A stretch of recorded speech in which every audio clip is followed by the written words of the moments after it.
How can something you have done so often suddenly be hard? I'm Anne with Winletha, your coach to be the leader you want to be.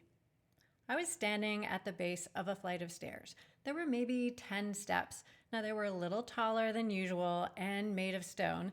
I was excited to see the view from the top, so I eagerly got started. At about the third step, I had to stop.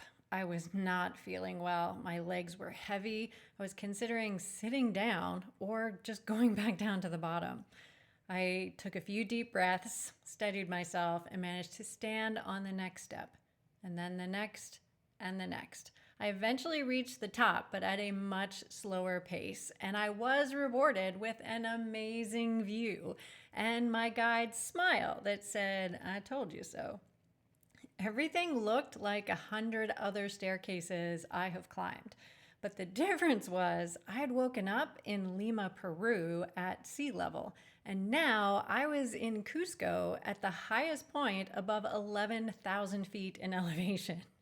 I had been told that high altitude would make a difference, and I believed it. But in that moment, I defaulted to how I usually go upstairs. I would have been much better off had I taken a moment to consider the change in my circumstances and adapted. At work, it's common that we lean into default and lose sight of context. We'll say, "I've given this training presentation 10 times, I'm ready." Or, "I've given the team update in the staff meeting, it'll be fine." And then we feel flat footed and surprised when it doesn't go smoothly. Our environments are always changing. New staff members have different learning styles and different backgrounds. What was in person is now hybrid, and you might feel tired some days. Yes, we can leverage what we know, but we can do our best work when we are also looking out for what's changing around us, including ourselves. So here's an exercise to help you strengthen your discernment muscle. Today, look at your calendar for something coming up that you would say you have done many times. Maybe it's a monthly report or a performance review.